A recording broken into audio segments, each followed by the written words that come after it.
Hello, everyone. Welcome back to another episode of how to utilize the most effective serve in Leaf League Blaze. And today we have Dice. So let's get started. Dice is a character that I don't touch a lot. If you could tell by the missed inputs, but he's definitely very interesting because of how many options he has. With Dice,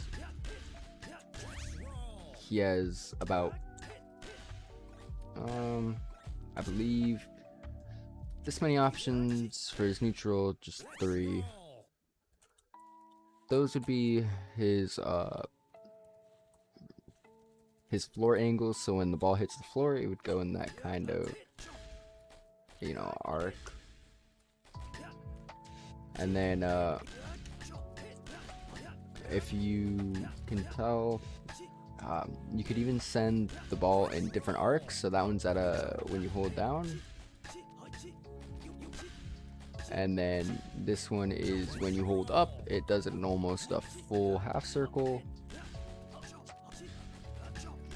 And then if you do it just neutral, it does that kind of like bunker dome, I guess, kind of look. But with Dice, his special is very useful, and this serve really complements him.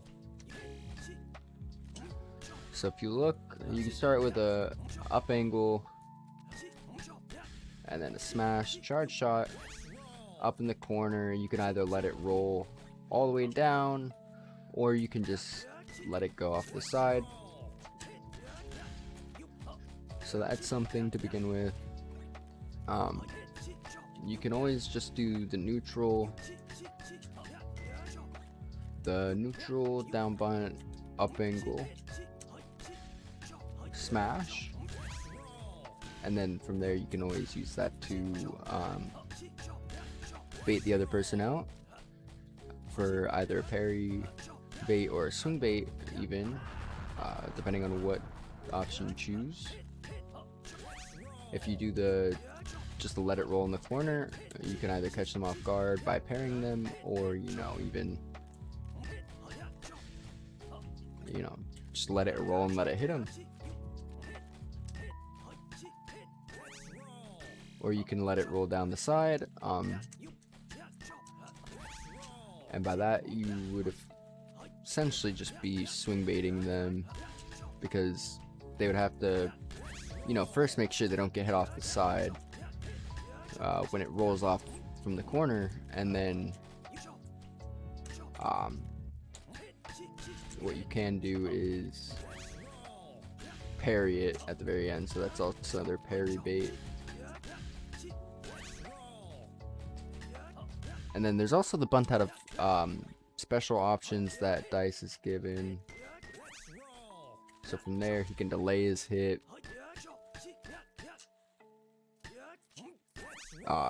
He can even bunt out of it just to, make it a fair and even race. Maybe you want that.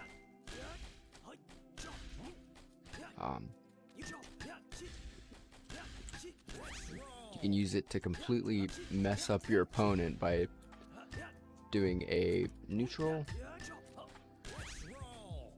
if I can hit it, by doing that, and then that just goes right in their face. Or you can even set it up for a little bit of a bait by having it go the opposite way of your opponent when you do the down special. So with the arc, you send it back towards you, or away from you, depending on where the opponent is, just away from them. And then essentially you can also bunt out a special from there, and then also parry that, so they have to kind of guess what to do against the Dice special. But once again, just up angle, bunt back, and then smash again, and then Those gives you those options for, you know, making them have to wonder, you know, like which one do I do? Do I bunt? Do I swing? Do I just go up there and try and grab it? You know, it gives a lot of options for the other person to think about, which is really good for you because you could be planning your whole way through. You know, this person's defenses. Dice is very good at mind games, making you think you're safe, but in reality, you're really not. I'll see if I can utilize something with his super jump. His super jump is when you hold down, and then press jump afterwards, kind of like how you would in, you know, like any fighting game. I don't really see a use for super jump, considering that you could do any other serve, you know, from this position like normal. Only problem would be if you missed it and you needed to recatch it. You could always do it from there with the super jump because of how high it goes. But yeah, with dice, you just have a lot of options out of this special. His angles are really good at, you know, ball hogging, and he can, you know, just kind of mix the opponent up completely. So I think that's about it, and you bunch have a great day, and I will see you all in the next video.